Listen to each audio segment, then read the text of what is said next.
The Crown, Ted Lasso, streaming seek Emmy Awards glory. The miniature statutes given at the Emmy Awards on Sunday can be an outsized boon to egos, careers, and guessing gamesWill. The Mandalorian bow to The Crown as Best Drama Series?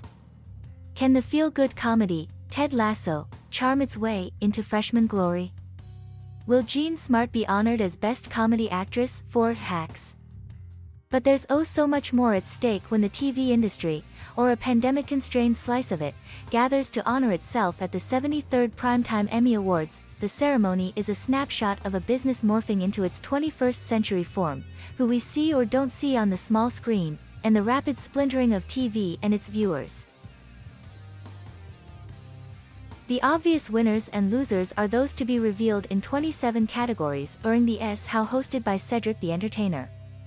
But there's more at stake than personal victories, and yardsticks of success or failure beyond trophies. Here's some of the outcomes and trends to watch for, both up close and wide angle.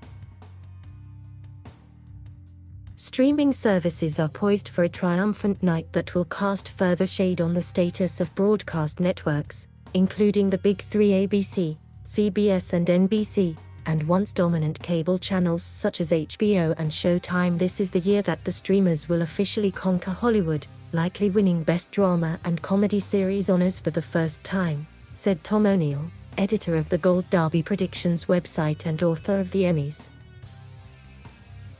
Premium cable's encroachment on turf once owned by broadcasting was gradual. HBO launched in 1972 and waited 2 decades for its first Best Series Emmy nod, earned by Gary Shandling's comedy The Larry Sanders Show.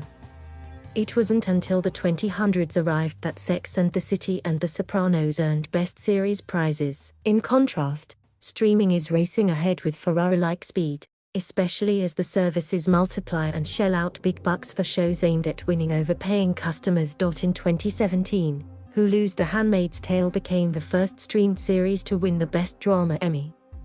The next year, The Marvelous Mrs. Maisel scored a matching victory on the comedy side for Amazon, which won again in 2019 for Fleabag. Victory is possible for either Netflix's The Crown or the Disney and series The Mandalorian, which topped the nods with 24 each. For Netflix, which launched its on-demand service in 2007 and fielded the first drama series nominee, House of Cards, in 2014, patience would finally be rewarded. For Disney+, the victory would be swift and sweet. It launched in November 2019. Apple TV+, which arrived the same year, could win its first top series award with Ted Lasso. If that happens, streaming's prominence would be solidified with the 1-2 punch in the comedy and drama categories.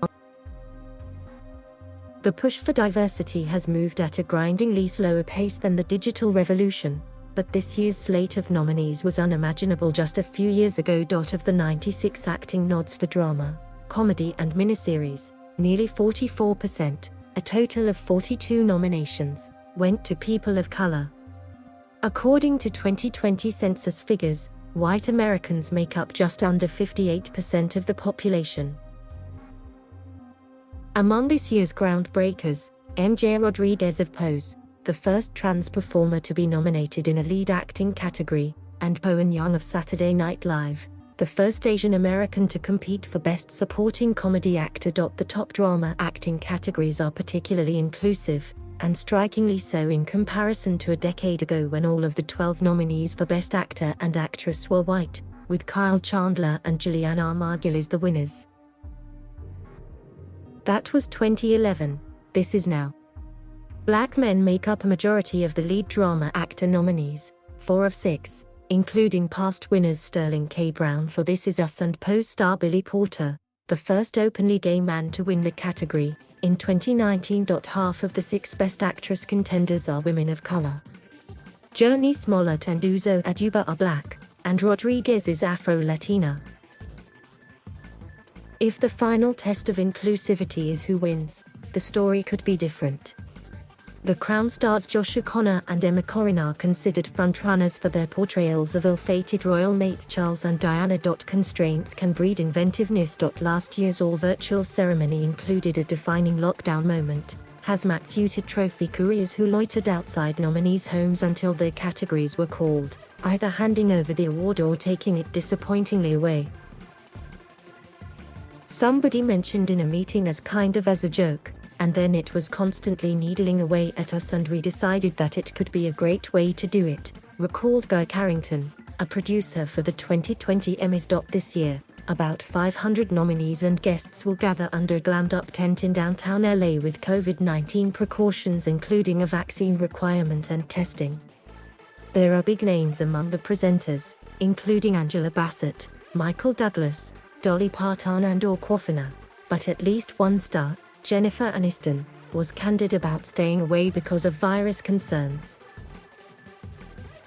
Reginald Hudlin and Ian Stewart, executive producers for the telecast, said they approached the reduced attendance as an opportunity. Instead of being confined in a theater seat, guests will be at tables and part of what sounds like an oversized dinner party, with drinks and snacks allowed, and encouraged to mingle. To have the industry come out and sit together and see each other, it is a celebration, said Stewart. Ratings for awards show, from Oscars to the Grammys, have been steadily declining in recent years and hit new depths during the pandemic. Despite honoring the TV shows that kept us company through COVID's darkness, the Emmys weren't exempt. After hitting a record low viewership of just under 7 million in 2019, last year's telecast tumbled further to 6.1 million viewers, according to Nielsen. Part of it is simply awards overload, with Upstart, Dime a Dozen ceremonies taking the luster off the major ones, including the 94-year-old Grande Dame Oscars and the Emmys, which turn 73 on Sunday. Then there's the show's sheer length. A leisurely, 3-hour telecast, commercials included, was expected and tolerated in the old TV world. In the new one, viewers are more inclined to check out an event's highlights online and at will. But as Hudlin sees it, social media can give as well as take if you deliver a show that works. If people say, "Oh, are you watching the Emmys thing?" It's kind of cool. All of a sudden people start tuning in because you're talking about it like, "Yo, this is crazy," Hudlin said. So we like to keep it crazy. Details were under wraps, but there will be music. Reggie Watts, band leader for The Late Late Show with James Corden, is the night's DJ.